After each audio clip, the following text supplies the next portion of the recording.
On the morning of January 18th, 2016, Spokane Valley Sheriff's deputies responded to a frantic 911 call. Dwayne Thurman, a part-time sheriff's deputy himself, told dispatchers that he had just shot his wife. His story was simple, almost rehearsed. It was an accident. According to him, Brenda was sitting on the couch with her iPad while he was handling her .380 Glock pistol. He claimed he thought the chamber was empty when he pulled the trigger, but the gun fired, striking Brenda in the chest. Brenda Thurman was only 40 years old, a counsellor at the local VA hospital. By the time deputies arrived, she was dead on the living room floor. Dwayne sobbed, insisting he hadn't meant to kill her, that it was a terrible mistake. But for Brenda's children, Gabby and Michael, those words rang hollow. To them, this wasn't an accident. This was the culmination of years of tension, control, and, as they later claimed, infidelity. The initial investigation seemed shockingly casual. Detectives logged the death as a likely accident, barely pushing for deeper forensic testing. Yes, Brenda's gun was collected. Yes, residue samples were taken from her hand. But those samples sat in evidence untested. Her iPad, which might have proven or disproven Dwayne's version of events, was never even checked. Almost immediately, suspicion grew that Brenda's death was being handled lightly because of Dwayne's connections in law enforcement. The timing made things even stranger. Just days after Brenda's death, another tragedy struck the Spokane Fifth Hospital community. A week after Brenda's sudden death, Spokane was hit with another tragedy.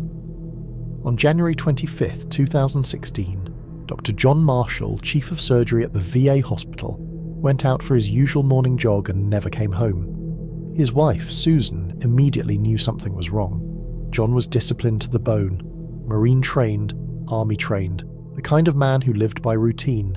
If he said he'd be home after a run, he'd be home. But that morning, his car stayed parked at the YMCA, his wallet and phone left behind in his locker. The only thing missing was him.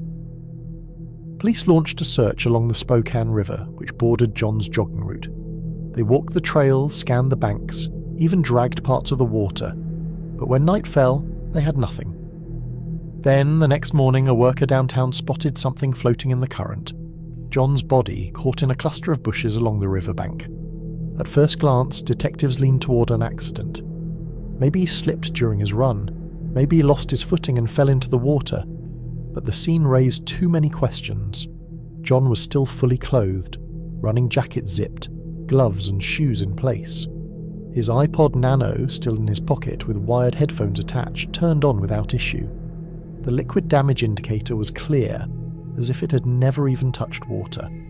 If John had really been tumbling in the rapids for more than 24 hours, that little device should have been fried.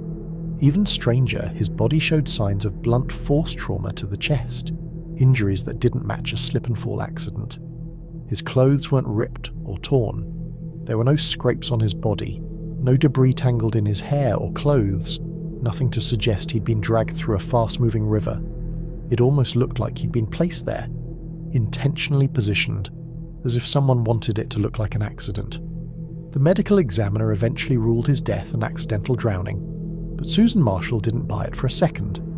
She was a surgeon herself, with years of combat medical experience, and she insisted that her husband's injuries happened before he ever hit the water.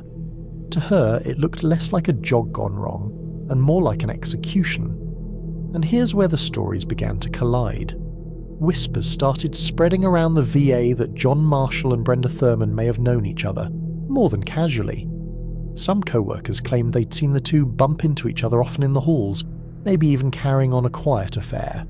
If that rumour was true, then within a single week both halves of that alleged relationship were dead.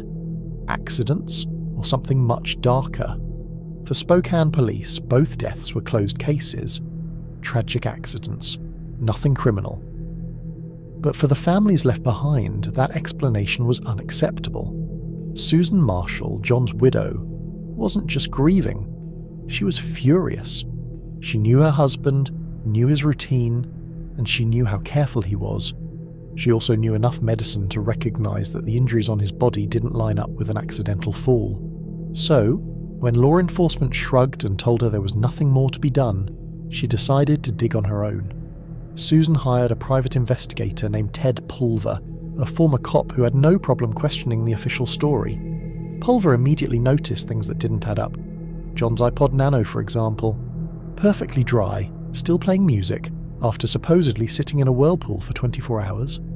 Impossible. His clothes, completely intact. His body, barely a scratch on it.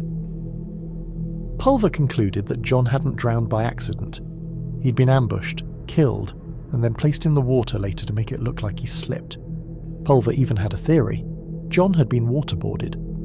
Near his body, investigators had found 2 random tubes, a garden hose and a piece of a bike inner tube, floating in the water.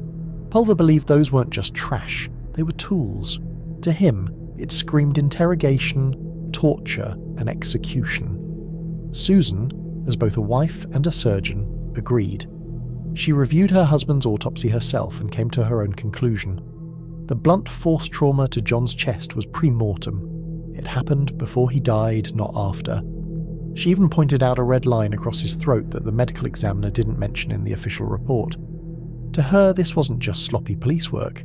It was a cover-up, whether intentional or not. Meanwhile, over in the Thurman household, Brenda's daughter Gabby had been saying the same thing since day one. She never believed her adoptive father Dwayne's story about an accidental gun discharge. She'd heard the shot, rushed downstairs and found her mother bleeding on the kitchen floor, while Dwayne stood there, doing nothing. Gabby tried CPR, begged her father to help, but in her heart she knew this wasn't an accident. 2 grieving women connected by tragedy now found themselves asking the same chilling question.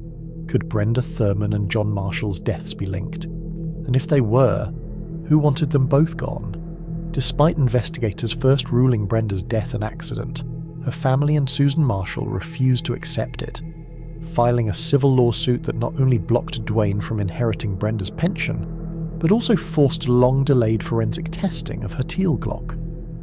When the weapon was finally examined after 16 months, it was found to be in perfect working order, destroying Dwayne's claim of a malfunction. How long were you home before the gun went off? 20, 30 minutes. What were you doing just before it went off? I just started to break it down. She came over, she sat in front of me, she started looking on the internet on what's the problem, what's going on with him. I started to take hers apart, and it went off. He was arrested and charged with manslaughter, though prosecutors avoided a murder charge, saying they couldn't prove intent. At trial, Dwayne broke down on the stand, insisting through tears that it had been a tragic mistake, while the jury ultimately convicted him of second-degree manslaughter, sentencing him to 5 years in prison. In the years that followed, Susan pressed to link Brenda's case to her husband, John Marshall's suspicious death, convinced both had been silenced because of an affair or the perception of one. In 2022, a new medical examiner reviewed Brenda's case and reclassified it as homicide, though double jeopardy meant Dwayne could never face a murder charge. He was released from prison that September, while John's death remains officially unsolved. 2 families still left without full justice.